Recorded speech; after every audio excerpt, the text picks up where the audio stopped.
Bonjour chers amis, c'est le troisième jour des mots qui terminent en Sion. Nous avons déjà vu la justification, nous avons vu la propitiation et aujourd'hui nous voyons la sanctification.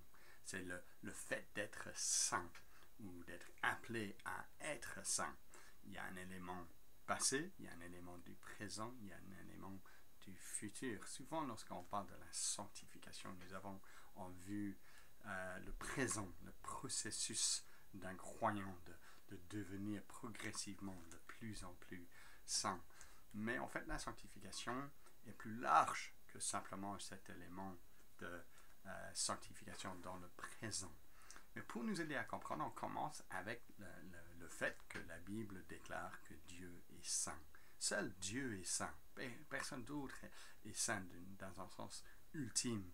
Oui, là où Dieu est, il peut rendre des personnes qui s'approchent de lui saints, il peut rendre des endroits saints parce que là, c'est là où lui, il est à un certain moment dans l'histoire de la Bible. Mais la sainteté est une qualité réservée à Dieu parce que Dieu est saint, saint, saint, saint, dit le prophète Ésaïe au chapitre 6.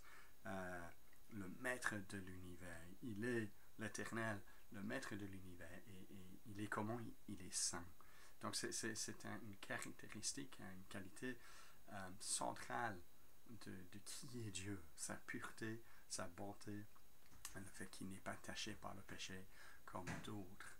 Et donc, ceux qui suivent ce Dieu sont aussi appelés à être saints. Mais la bonne nouvelle pour le croyant, c'est que déjà dans le passé, Dieu nous a déclarés saints si nous sommes tournés à lui.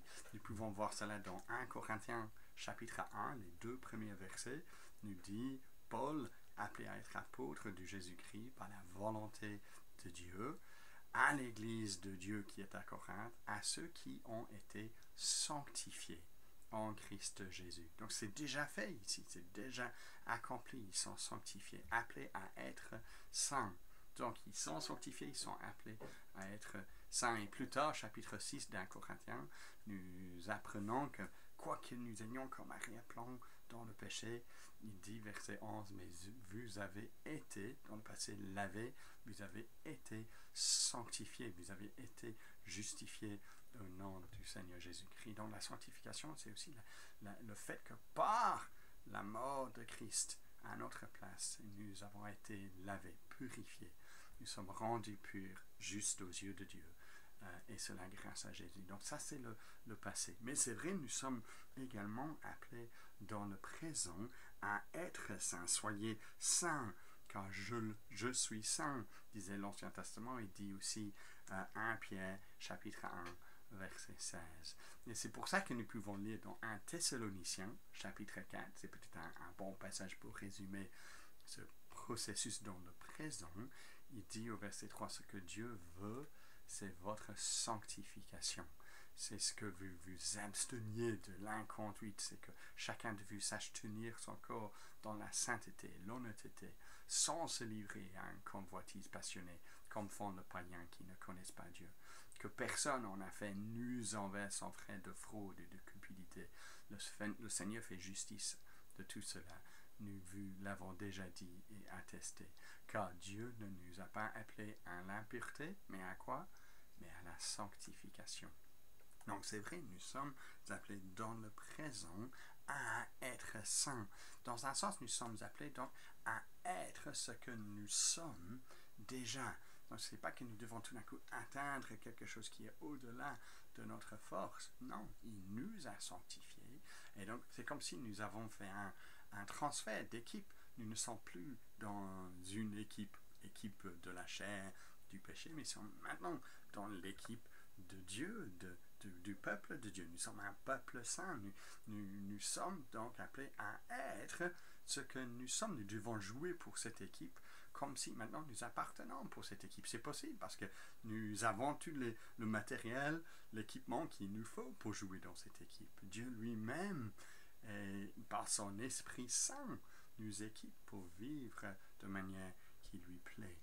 Donc soyons encouragés, chers amis. Nous ne sommes pas esclaves, incapables d'être saints. Nous sommes maintenant libres libre pour faire la volonté de Dieu. Mais tout cela nous mène à notre espérance de sanctification. Parce que aussi dans 1 Thessaloniciens, chapitre 3, le verset 13, nous lisons que le Seigneur fasse abonder, déborder votre amour les uns les autres et envers tous les hommes, à l'exemple de celui que nous avons pour vous, dit l'apôtre Paul, qu'il affermisse, verset 13, vos cœurs pour qu'ils soient sans reproche dans la sainteté devant Dieu notre Père. Et à quel moment cela sera le cas? À l'événement de notre Seigneur Jésus. À l'avènement, de notre Seigneur Jésus avec tous ses saints. Oui, nous sommes des saints, nous appartenons maintenant à Dieu. Et nous sommes appelés à être saints et nous serons un jour parfaitement saints parce que nous serons dans la présence du Saint d'Israël. Alors soyons encouragés, chers amis. C'est un long mot, sanctification, mais cela, c'est un appel à nous de voir ce que nous sommes déjà parce qu'il a fait pour nous dans le passé, de voir ce que nous devons faire, oui, dans le présent, de vivre pour le Seigneur et de contempler ce que nous serons dans le futur par sa grâce qui œuvre en nous. Quelle bonne nouvelle de savoir la sanctification.